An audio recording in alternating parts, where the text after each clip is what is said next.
Rajkotia. She's the CEO of Building Markets. And the idea over here is to do small business but make big impact, right? She has done a lot of work in terms of poverty actions in her role as Chief Research and Policy Officer for poverty action itself, worked across multiple countries and continents, and has worked in terms of helping groundbreaking ideas come to fruition, right? She has a PhD in refugee studies and in migration, an MS degree from the University of Sussex in England, I guess. And looking forward to listening to her ideas in terms of the Senior Policy Fellow and at the Henry Lear Institute for the Human Security at Tufts University, adjunct professor, Georgetown University. So Dr. Rajkotia, let's just take a few seconds just to talk for a few minutes. We can take the bio out. Tell us, where does your interest on this topic come from? Where did it stem from? And what's the root cause of this thing? Thanks, Hitendra. It's nice to be with you all today. So I think I think there's just something very basic about people's desire to care for themselves, care for their families. It's one of the most basic human instincts, I think, and yet it's so difficult for so many people. And I think that the private sector has an immense role to play, and people make up the private sector, but not all people are equipped with the same opportunities, the same skills, or the same access as one another. And so my career today has really been about testing new ideas that we can try and find the most effective ways to lift people who are vulnerable and give them the opportunity to really rise. Yeah. The interesting thing today, which I find, and I want to just for you to comment on, is this new generation. Our Gen Zs are now entering the market, and our alphas, which are coming soon. They seem to have a bigger heart and a bigger concern for social justice, closing the wealth gap, and all the things that Gen Xers and the baby boomers, who kind of might have paid attention to this, but not to the same level. Are you noticing that also in this younger generation? I think so. And I think that there's a really positive trend to see that business can do good, that these things don't have to be in tension, that there's an opportunity to both generate wealth and create wealth, but also do that whilst taking care of people and planet at the same time. And so I think that aspiration is really strong in this newer generation, whereas I think that's been sort of an evolution that has taken some time to see. So look, we're very excited about your presentation. I'm keen to understand how what frameworks can be used in a world where profit has been the center of everything, and growth comes from the profit that is generated, and therefore you can make bigger and bigger impact. What are the business models? What are the different approaches that you guys are doing that somehow will be cracking this problem? Because it's a problem that needs to be solved. It needs to be addressed. And it requires big companies, governments, regions, mayors, governors, all to be involved in solving this problem, universities. And everybody's been seeking for they want to participate, I believe, but they haven't all figured out how to do it in a way that is not only impactful, because you need funding to do that so often, but to be able to stay the path and keep on doing this. So with that, I'm going to give you the floor. We're very excited to have you here. And I think we're getting enough time for people to join us. And now you have a bigger audience. So let's get started. Great. Wonderful. Thank you. So as Hitendra kindly introduced, I'm Radha Rajkotia. I'm the CEO of Building Markets. So what I'm going to share with you today is a little bit of the way that we think about things. We are a nonprofit organization that focuses on supporting small business leaders around the world who are from economically vulnerable communities. What are we going to share with you today is just some of our thinking around where the potential is and how innovation and evidence testing and evidence generation allows us to become more effective in supporting small business leaders and ultimately achieving our overall goals of lifting people from vulnerability and poverty. So let's move to the next slide. Thanks.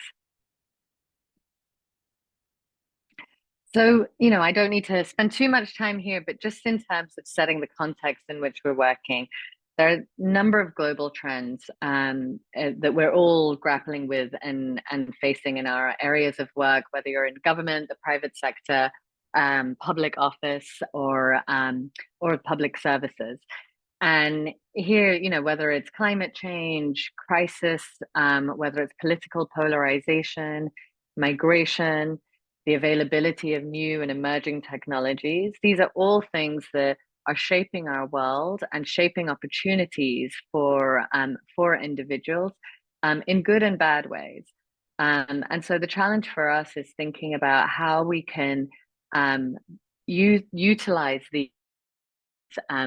existing tools and new ones to be able to better prepare communities and individuals to address these issues of displacement, climate change, polarization, forced migration, but also be able to try and reduce the potential that they could have, the potential negative effects that they can have, and become real leaders of that change. Next slide, please. So in our minds, as I said, small businesses and small business leaders play a significant role in this process. And why is that? So we know that they are 90% of all businesses are small and medium enterprises. We know that they are the largest employers in the world globally, with offering 70% of all jobs. That's an even higher percentage in some less developed countries, lower income countries. And we know that it will be impossible to address some of the large global challenges that we have if we both don't engage small businesses, and also that we don't allow for them to grow and really realize their potential. So the sustainable development goals that we have around gender equality, around reducing inequalities, about having more responsible consumption and production practices, and particularly decent work and economic growth. It's impossible to achieve these goals without engaging this very large segment of the economy. Next slide, please. So we need to figure out, and the challenge that we've taken on is really to try and figure out why small businesses don't grow. So we're going to have a little interactive activity here, and we'd love to hear from you. So feel free to use either the QR code or follow the link for menti.com. And here's the code that's provided, this number code. And you'll see that there's a question there, which is this headline question: why don't small businesses grow? And we'd love to hear from you on your thoughts in one or a few words. Let us know what you think. So I'll give it a minute until you've had a chance to toggle over to that screen and include your answers.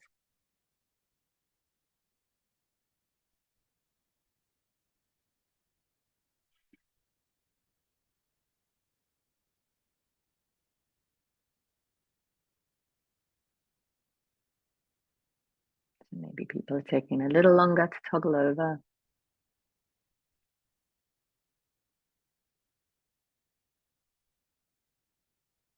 Give it a few seconds. I think it will take time. Yeah, no problem. I've submitted mine.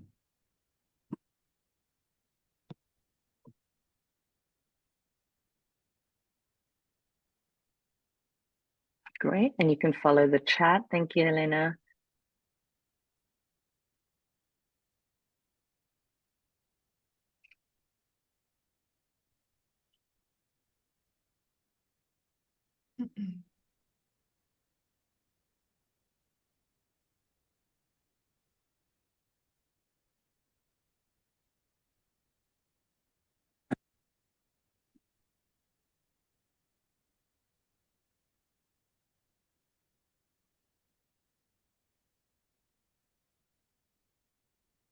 Yeah. So you can already see some emerging themes.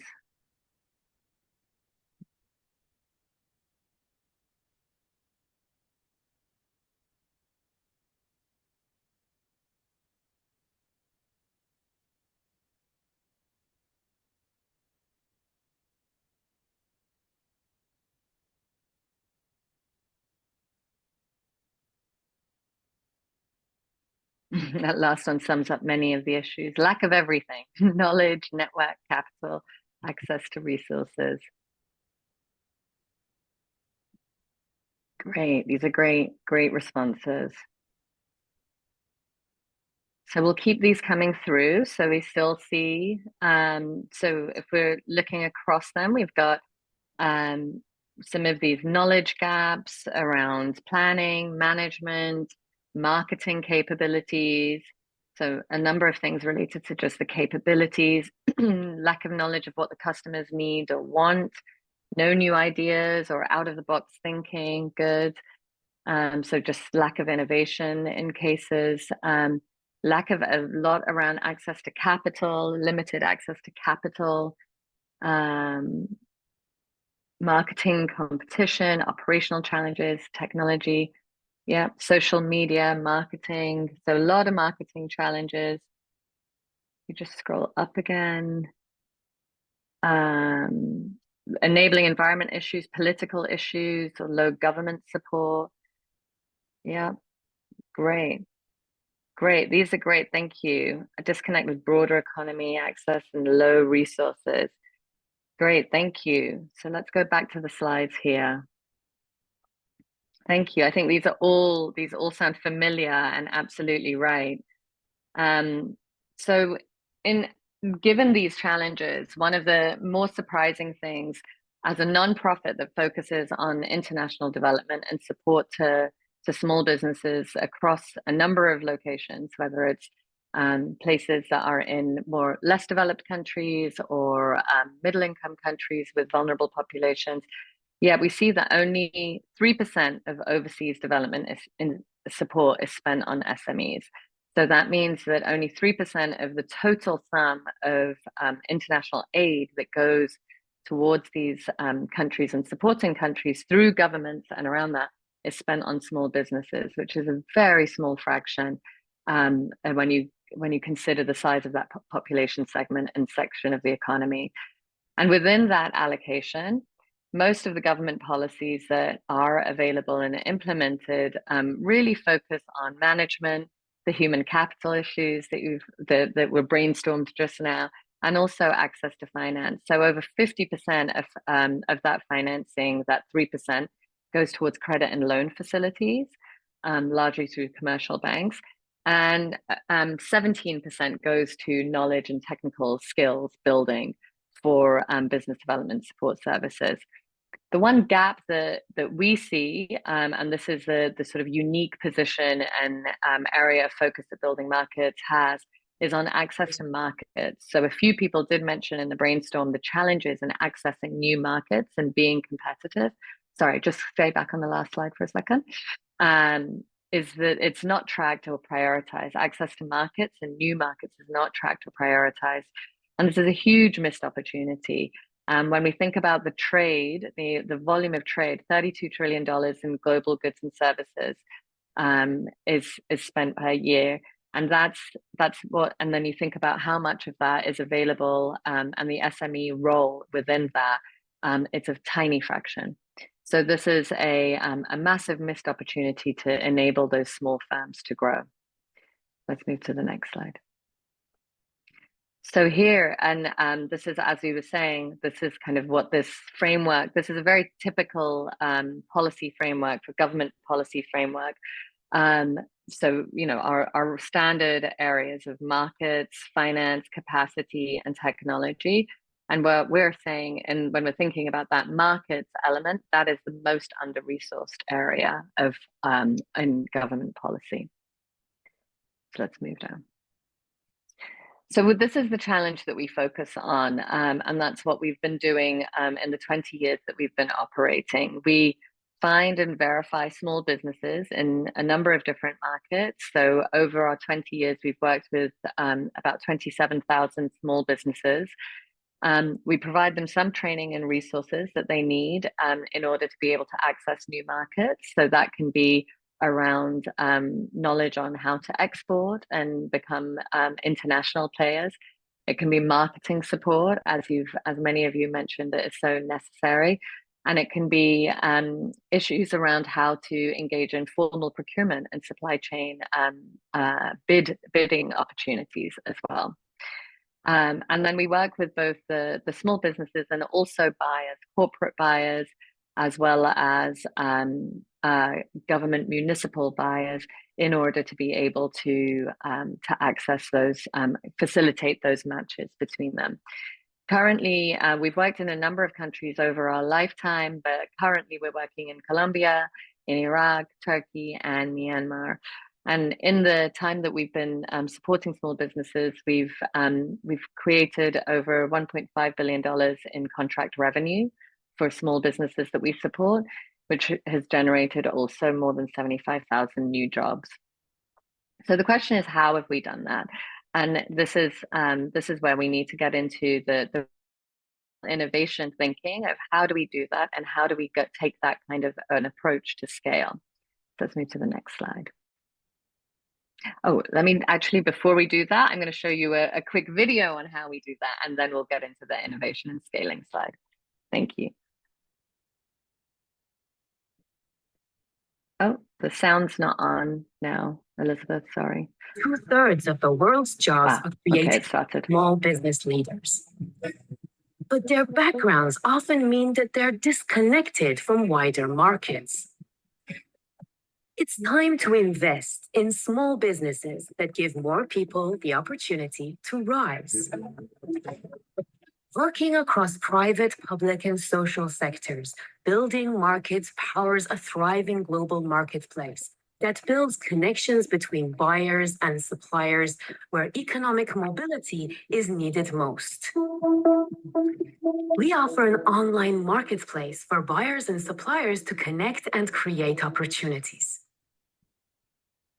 We offer unique, customized data on small businesses, market access training offered in local languages on relevant topics ranging from winning contracts to digital marketing, and critical access to finance to enable small businesses to take on larger opportunities.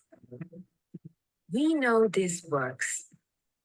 Over time, our interventions have helped small businesses create over 74,000 jobs and win more than $1.4 billion in new contracts. And companies that received our winning contracts training increased their wins on contracts by 200% and earned 3 times as much revenue as businesses that did not go through the training. These results were still visible 3 years later. With teams across the globe, we center everything we do around the people that power small businesses. We believe that the economy and society is stronger when everyone has a pathway to participate and prosper, regardless of where they are in the world. Together, we're building economies that work for all. Join us at buildingmarkets.org.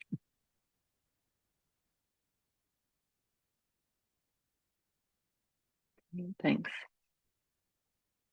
So when we're thinking about how the innovation framework that we use, so the way that we think about this is in a few steps. So this is a great chart. This is from the Milagro Foundation, and we use this a lot to describe the way that we think about taking ideas to scale, really from our idea to our dream. And there are a number of phases within this: the R&D phase, the growth phase, and the scaling phase. Within this, what we're really thinking about is in R&D phase is developing that proof of concept of an idea that actually has been tested and can work.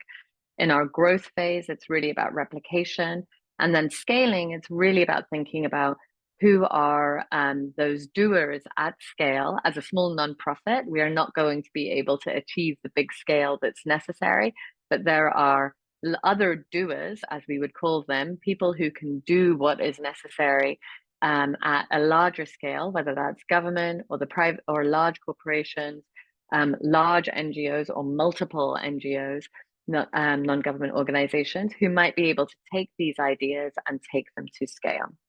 So what I want to talk through now is a little bit about how we have applied this kind of thinking to our own work. Let's go next slide, please. We can go through these. That's great. Great. So here we'll need, in terms of the R&D stage, this is where we have developed the proof of concept in multiple markets. We've considered what's possible in terms of making sure that those results actually bear. So the $1.4 billion in contracts, we've generated that across 8 different markets. And as that video suggested, we've also been able to compare it to a counterfactual. What would happen in those business environments if we did not operate with those businesses that are similar and of a similar profile? How well would they do? And we have found that our results stand well beyond those in the counterfactual. We're also able to see that we can implement this in a cost-efficient way. So in the 20 years that we've been operating, we know that for every dollar that has come to building markets, that has turned into $20+ for every small business that we've been working with. Now in the growth phase, as we move into growth, which is where we are, I would say right now, we're now in a process of refining and replicating what this model can look like in different contexts with different populations that may be displaced, maybe populations of women who are particularly vulnerable, in multiple languages as well, but then also trying to apply new tools like new technologies like AI and others in order to increase our cost effectiveness and set us up in a better way to be able to then scale and operate in multiple markets simultaneously without having presence on the ground. And here, this also is our opportunity to also test new business models. So as a nonprofit, a lot of our funding for this work has come from bilateral, government grants that we've received or from private foundations. And what we're really thinking about now is what might be the revenue model here in this approach that would then allow others to take this on and take it to scale. Finally, in the scaling phase and where we're headed, this is where we're really thinking about building the partnerships, and we're doing that now with other large-scale doers who might be able to take on these models. So we have partnerships with government agencies, with chambers of commerce, and then also with other businesses that are similar in profile to what we do, but don't necessarily have the same track record of strong results. The goal in doing this is that we can focus in on an area that we have been able to iterate on and generate results so that we can take it to scale through partnerships and engagement with others. And the reason that we think that these innovations these innovations are so necessary is because the context in which we operate in are incredibly diverse and also very challenging. So as you saw from the countries that we have been in, everywhere from Iraq to Colombia, Turkey, and Myanmar, these are not countries that are easy to work in of themselves. And they have a number of different challenges from a policy perspective.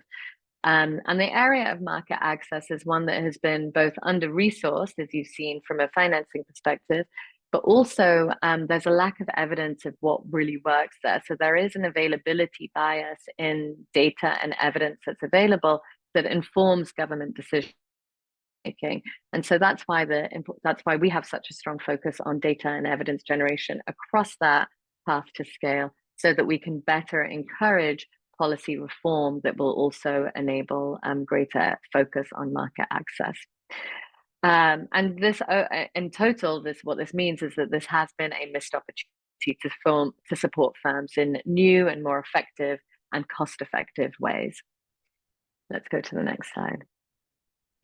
So this isn't easy work, and I will close now soon. So in the next couple of minutes. So this is challenging in the international development sector because there is limited risk appetite.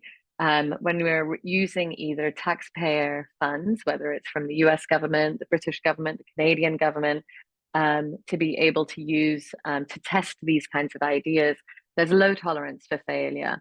So the importance of philanthropy, foundation funds, innovation funds that are available to be able to kind of support this path to scale is incredibly valuable. There's also a lack of long-term and flexible resourcing as well. So that's a challenge in the funding that we receive, is that it is very short-term. And as you can imagine, it takes a long time to take innovation through iteration into growth and then to scale. And then lastly, it's as a nonprofit, it's also hard to attract the top technical talent. We're lucky, I think, as Hitendra mentioned at the beginning of the call, we're lucky that there has been a shift in generations and in the workforce, where people are increasingly interested in working with organizations like ours, where there is an opportunity to work with a social mission, and using their incredible technical talents, whether that's in data analysis or from technology. But it's very difficult to compete when, frankly, salaries are not commensurate with what is available in the private sector. So what do we do about those? What do we do about those challenges? Let's move to the next slide. So we really focus on partnerships. So as I mentioned, we have strong partnerships with technologists, with researchers, investors who are interested in supporting this work. And then we use a wide range of philanthropic and investment tools to also support this pathway to scale. One of the core ones that I wanted to just highlight here, if we go to the next slide, is venture philanthropy. So venture philanthropy is based on the principle of venture capital, where it's using philanthropic resources in order to be able to address big social challenges and maximize innovation for impact. But it's transformational and quite unique in the sense that it has a much stronger risk appetite. So there is an interest in taking on bigger risk. There's a focus on a strong social upside, and it is focused on multiple years. But this, similar to some of the venture capital, similar to venture capital and what it's based, there is an expectation that this will lead to larger scale impacts and also business models that will support that. So this is what we are also at the same time as we're actually engaging in the kind of innovation of the technical approach to supporting small businesses. We're also trying to encourage funders, that we are engaging with funders and investors to take more of a venture philanthropy approach, so that then we can support innovation and scaled innovation as well. So I'll close here. Here are just a few ways in which, if you've been interested and appreciated what we've shared today, ways for you to be able to engage with us further. We're always very open to new collaborations and exploring partnership opportunities. So please do feel free to stay in touch. And with that, I will end there. Radha, that was a great framework and point about the importance of this whole issue and how you guys are solving it. I love the numbers. 75,000 jobs, the billions of dollars of contracted transactions, and the impact you guys are making, and particularly in those countries of Colombia, Turkey, Burma, and all that. Let me get started and maybe just get this discussion started over here. One of the big challenges that we see is when your organizational attention to this SMEs decreases, this SMEs somehow are too fragmented and too isolated to be able to have critical mass to continue getting the momentum going. So from a funding perspective, to keep your organization, which is critical in here, where is the business model for making sure that you can continue growing and sustaining and expanding also? Is the funding coming from the SMEs? Is it going to be coming from the government? Is it going to be coming from where to keep you whole? Because you guys are doing a really important job, but you have to eat also. Mm-hmm. No, it's a great question, and it's top of mind. It's top of mind for us, and our board, as you can imagine. They're very interested in this as well. So I think there's a couple of things. I think there's a need to be able to push on, as I said, push on existing funders to really start paying attention to SMEs and to a greater degree than they already are. So there's billions of dollars available in philanthropy. I mean, I just read the headline this morning about Warren Buffett giving another $100 billion to set up a new foundation. Billions of dollars in philanthropy, and we wonder, where is that focus on small businesses? And it's negligible. It's not really apparent. So one part of the work is to just make sure that philanthropy and available funds that are there are spent on SMEs. The second thing, though, I think that you're saying, which is absolutely right, is where's the business model that can keep this self-sustaining? And for us, I think, models that have tried to charge SMEs directly for services have typically failed, because SMEs are terrible at realizing that they need help. And even worse, there's a very strong disincentive that they're time constrained, they are resource constrained, and the opportunity cost to them of both time and money is just too high. Where we see more opportunity in the terms of the business development model is from revenue that can be generated from buyers. So the way that we think about it is that if the SMEs are making money, if the $1.4 billion in contract value that we've seen in 20 years is going to support those SMEs, there's a percentage of that could be supporting building markets work that would be coming from the buyers. So it needs to be that when the SMEs make money, that's when we could make money, right? And that also allows us to make sure that we are impactful, because unfortunately, some of our biggest competitors in the private sector, more than in the nonprofit sector, charge a number of subscription fees, membership fees, all of these sorts of fee-based models. But it's very difficult, and I'm glad you appreciated the number.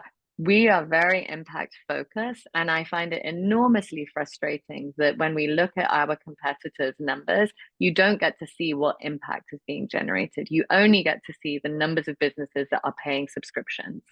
But what they're getting for those subscriptions is less clear. And so I think we're not going to be able to move the needle unless we really start focusing on impact, not just output level numbers. Let's hold that thought. I think everybody's excited to learn more and ask more questions. Let's take a minute for of course, the video for our sponsor right now. So Great. if you don't mind, Vanessa.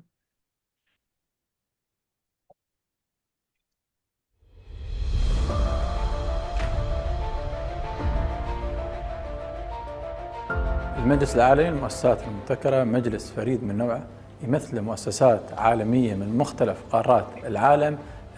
هذه المؤسسات مختصة بالابتكار وبدعم الابتكار وبتعزيز ثقافة الابتكار في المؤسسات وفي الجهات الموجودة في مختلف هذه الدول.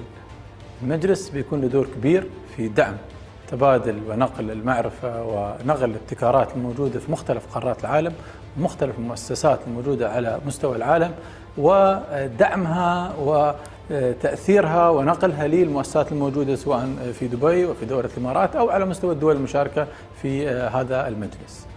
برنامج دبي للتميز الحكومي يعتبر أحد الأعضاء المؤسسين لهذا المجلس، والبرنامج كان له دور وباع كبير في دعم الابتكار والمبتكرين على مدى ال20 سنة الماضية، من خلال المبادرات اللي يقدمها، من خلال الفئات الموجودة في جائزة برنامج دبي للتميز الحكومي. البرنامج له دور كبير في هذه المبادرة، وسيدعم الابتكار والمبتكرين وثقافة الابتكار على المستوى المحلي وعلى المستوى العالمي، وسيساهم في نشر كل الإنجازات وكل الابتكارات الموجودة على مستوى دبي للعالم بأسره.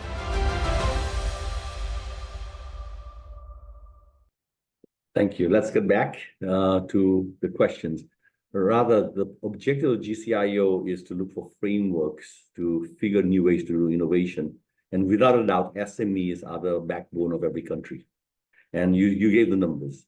They generate in the United States almost more than 90% of all the businesses are SMEs. Worldwide, there are 400 million SMEs. United States is about 33 million. So these SMEs are, if you double their wealth, you double the GDP to a large extent of a country. So it's clearly important, but the framework that is supposed to help this SME is slightly different. The SMEs are too small, they're too subscale, they don't have enough funding, resources, sometimes technical knowledge to be able to do more. And now we ask who's going to help them. And now we've got organizations like yours, or in the United States, you might have an organization like the SBA who says, I think I can help. Right? But the trouble is the money is a three-body problem. The three-body problem is the person who benefits doesn't necessarily have the means to pay for it. Somebody else as a society benefits if this guy's lift up. So in this framework, have you been able to crack the discussions with government and economic development entities to say it's your responsibility if you want the GDP of your country to double or triple, and focus on the SMEs? And therefore, instead of writing a check from the SMEs to you, maybe they should be funding you to make this thing happen, because there's a framework needed that says that without your organization, it's not going to happen. But how do we connect the funding mechanisms and all that? So just a question rather on this one, whether in Colombia or in Burma or in the United States, in other parts of the world, where do you see the most progressive organizations and companies or governments actually saying, we understand this issue and we need to do this, instead of working election to election and moving on to the next people to say, I promise you something, they do nothing about it? Absolutely. And so I think there's two problems that are challenging here. One, I think you're absolutely right. And my colleague Elizabeth says this, and I think she's right, that philanthropy is often a catalyst, but it's not the ultimate solution. So we do need to look at the existing actors within the marketplace to be able to consider how to address what is essentially a huge market failure. And so in addressing this market failure, government's role, one of the problems that you see is that in some places, government doesn't have interest and political will. So we work a lot with chambers of commerce, right? Because at the SME level, that's their main, it's a municipal level, that's their main interface. A lot of chambers of commerce are interested in supporting small businesses in many countries, but they don't necessarily have the know-how, and they also don't have the resources. Chambers of commerce are also uniquely under-resourced, and so they are also looking for additional resources from the national government and policy to be able to make that change, right?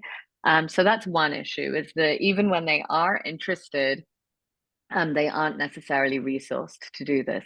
In cases, you mentioned the US, in cases where they are resourced, like you have both the will with the Small Business Administration and the Commerce Department, incredibly interested in supporting small businesses and diversifying supply chains, engaging the small business community, there's a lack of know-how. And so what's being actually provided, so they will run webinars on a daily basis on how small businesses can access procurement opportunities, how they can engage in those. But those systems still remain incredibly complex and bureaucratic and very difficult for small businesses in reality to access. So we have a bit of a challenge in terms of both the will on one hand and the resourcing for that, and then the know-how. And so what we're trying to do right now, and that's where what we're focused on in this kind of replication phase, is really ensuring that what we are customizing in our technology, we use a lot of technology and digital tools to be able to do this matchmaking and this engagement between buyers and small businesses. And what we're trying to do is set that up in a way that it is something that a chambers of commerce could use in Colombia or in Myanmar or in Turkey.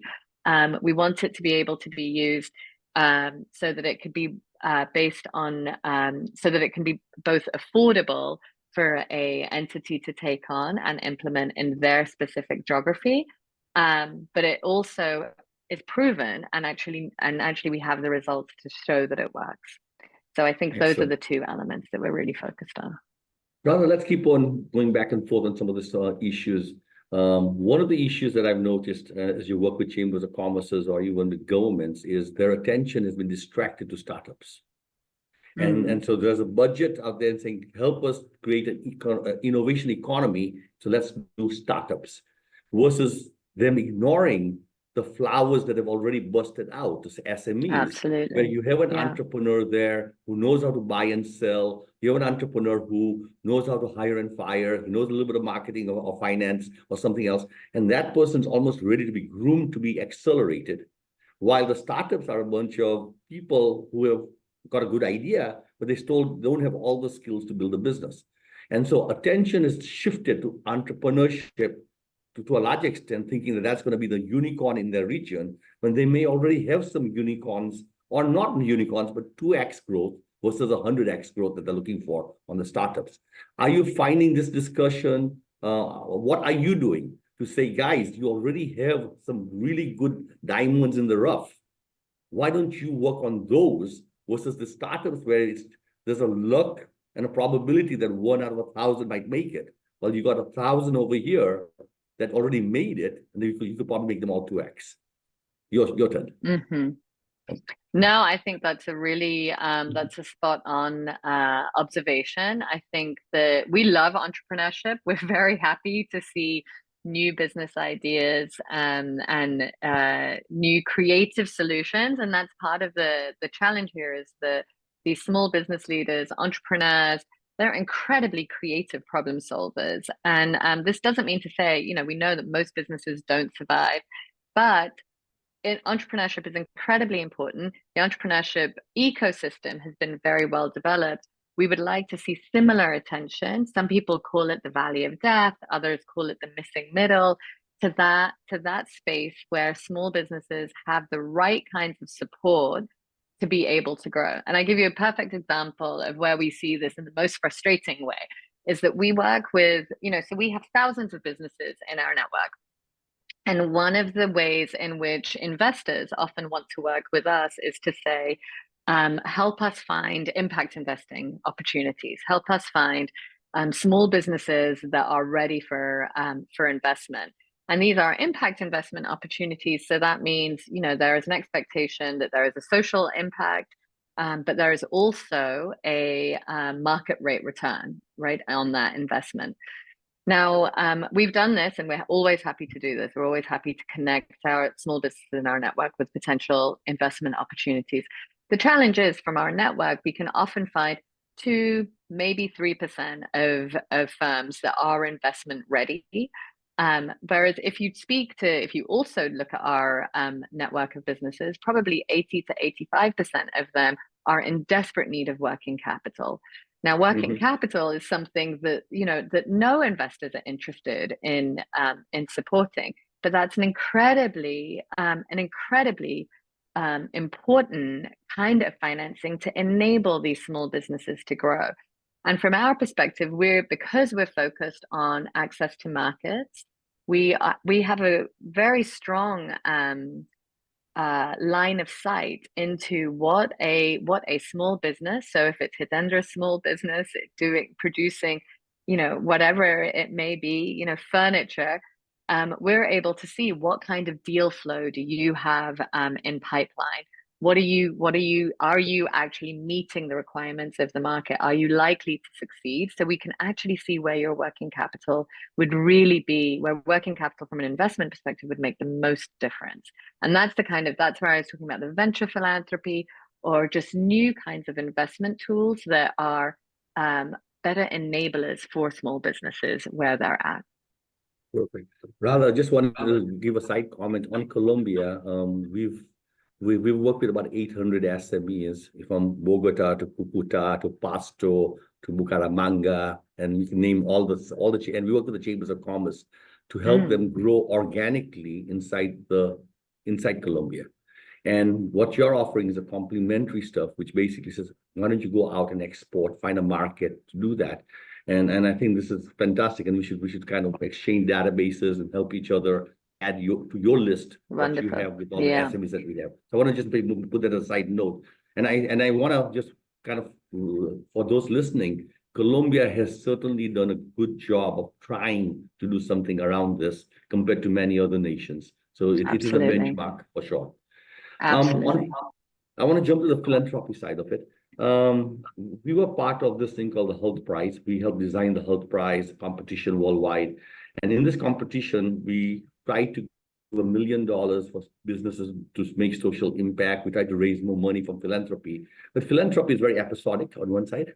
And then, yes, we would say it's about your social impact, your return should be less, and you should be more patient. And there were a whole bunch of arguments that we presented to it. But at the end of it, money was money, and people wanted a return. And we saw the investments that were being made were far fewer versus the number of people who said, I have the money, were far greater. Everybody said, I got money, but they wouldn't commit at all. So I don't know, are you seeing a change in dynamics, a change in the world that people have figured out how to make investments in what you said, and I agree with you, riskier investments? So there's some, I would say, not to the degree that's needed, for sure. I think impact investing has taken off in a way that is, I think, aligned with what you were mentioning before, with this sort of evolution, this generational shift in how we think about wealth and what it can do. So I think that's been a wonderful way to think about not just profit, but also and return, but also the social return on that. That this is a an added benefit of it. But it still means market rates. The expectation is still market rate return. The challenge that we're seeing is that some of this does require more patience, as you've said, or lower rates of return initially with a longer term outlook. We are seeing tools like program-related investments that foundations are using. So just ways that they can use their endowments slightly differently. So program-related investments, things like recoverable grants. So it's not traditional philanthropy and grants. It's a loan, but it's in a grant form. So the compliance requirements on that are slightly different.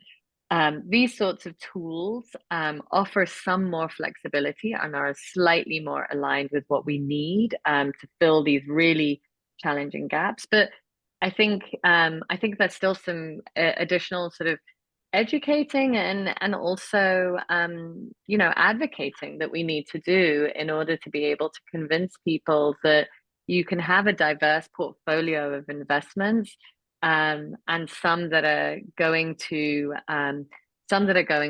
give that rate that you're expecting immediately.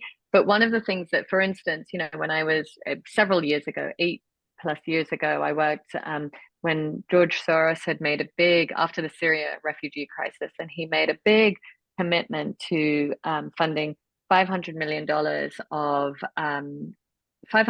to support refugee crises. And one of the things that they really wanted to do was look at impact investing opportunities.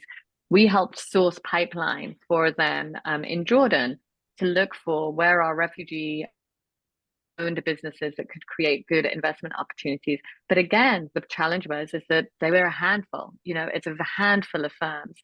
And our argument is that if you start investing earlier in things like working capital, yes, the returns aren't going to be there, but we're building pipeline. We're building that pipeline of more investable businesses in the longer term.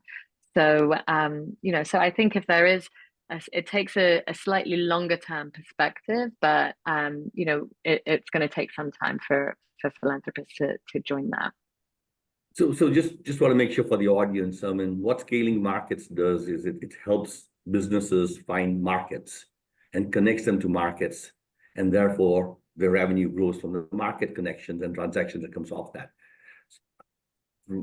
Let's go to the US. During COVID, for example, a lot of small businesses were struggling and they started shutting down, and especially the ones with less working capital. It's always less working capital, first ones to go. And when we looked at that, they were usually businesses owned by people of color. And so this was also a question, why are people of color businesses failing faster than people who were not? And it came down to working capital and wealth gap, how much wealth was done. So it's the same social impact issue. Absolutely. So the question over here, should you take your scaling markets approach and help within the United States also, where we have, I want to say, 33 million SMEs, of which maybe about 3 million are in this type of situation where they can't get out digitally towards the broader market and all that, and to put your lenses on that particular opportunity. Radha. Yeah, absolutely. Yes. And we've been talking to partners in the US, absolutely, about bringing the model to the US because, this issue of the reason that we focus, even though some of the contexts in which we've been working have been quite challenging, we've worked in Afghanistan, we've worked in Liberia, but we really have shifted our focus to be more population oriented so that we are really looking at small business leaders from more economically vulnerable communities. And that's exactly as you said, Hitendra, it's the difference between minority and majority communities where that a business is that much more likely to fail because they don't have the same access to networks, know-how, and markets. So the opportunity gap is that much larger, and that safety net is often a lot weaker. So absolutely, yes, we've been looking we've been talking to partners on the East Coast in a number of locations, and would be very open to exploring opportunities in the US because we see the challenges as very much the same. Very good, Radha. We should talk a little bit more about that because we are working on some of those issues also. Let me give you a chance to do a pitch to the audience saying, how can they participate on your scaling? How can they participate in terms of helping you touch more SMEs or do whatever? So from partnering objective, we have over 70-80 people on the audience, and this video will go out even more than that. So what's your appeal to them saying, here's what we are doing, here's what you could do, and together we can be not 1 + 1, but 11. Absolutely. So we're interested. So thank you first of all to Hitendra and the GCIO team for just this opportunity. It's wonderful to be able to share building markets work. And as I said, I think in terms of this audience, what we're interested in is really building a stronger network of partners who see the potential, the challenges, but also the great potential in working with SMEs, and being able to apply some of the newest ways, the newest tools that we have available, both from a data perspective and technology perspective, to this. So if we have technologists, data scientists in the audience, if we have people who are engaged in different forms of investment or philanthropy, we would be very interested in speaking with you and seeing how we might be able to collaborate. We're also interested in exploring new markets. So if you're joining from a country where you think, this work is incredibly relevant to your context, then please, be in touch, and we're very happy. We're not interested in setting up shop in multiple countries, but we're very happy to work with you on sharing our know-how and our expertise so that we can enable partners to also take these kinds of approaches forward as well. So I think that's it. But please do, in terms of partnership or collaboration, we're always very open. That's great, Radha. I think this points out again, in this social impact environment, it really is more a collaboration of people and organizations and their resources that we got to leverage to be able to get access points as well as resources of each other, so that we don't have to both spend the same money or the same attention. Absolutely. And other things. And so collaboration is key as part of the framework for social impact. As you go down this path, the SMEs who are most likely to engage, well, what's the profile? What's the ones who kind of say, I don't know, maybe? Is there something that you guys have learned about the SME, him or herself, that says, I can tell you who has the growth mindset, perhaps, who has the desire, ambition, whatever. What do you find? What is that you're finding? Because I think we need to find those as role models to perhaps multiply their successes to the others. Mm-hmm. Absolutely. So we work, so I think we work, for instance, we work in Turkey with over 3,000 firms, small firms, and out of those, about 90% of those are led by Syrians who had been displaced from Syria and now have either brought their business activities with them or developed new activities in Turkey. And they're incredibly successful for the most part. You know, we see in certain sectors that Syrians are exporting at 3 times the rate as their Turkish counterparts in certain sectors. And so when we're talking about growth and GDP opportunity, that's a huge net win for the Turkish economy. But one of the challenges that we see there is also women are still disproportionately behind. And that's part of, you know, the labor market participation rates in Syria for females is very low. And so that's not, so this is higher. They're doing better in Turkey than they had previously. But that's still, that gender gap is still something that we want to address and need to address further. I think in terms of the growth mindset more broadly, I think it's having the confidence and the expertise of even just that first deal being made. And we find, you know, we do think of it as a pipeline, and we find that firms, once they've undertaken one successful bid opportunity, that confidence continues and that know-how continues, so they can repeat time and time again afterwards. So, and even in that Liberia study that we shared, those results that were tested, that were made available, that we saw, you know, those firms that went through the training on how to bid, they were generating 3 times the number of contracts and revenue, and those results are still available and visible 3 years later. So, you know, that duration is really strong too. Well, Radha, our time has come to an end. It's 10 o'clock, and people schedule their times to be able to do other things also. So let's allow the people who need to leave. So first of all, let me just do a wrap up here and then stay online. Again, guys, thank you very much for participating on the Global Council for Innovative Organizations. This organization was founded by the Dubai Government Excellence Program, as well as with the Global Innovation Management Institute. And we have other co-founding partners from the Ayala organization, the SAIE University, Open Innovation in Norway, as well as the Mayor's Office of Bogota and other places.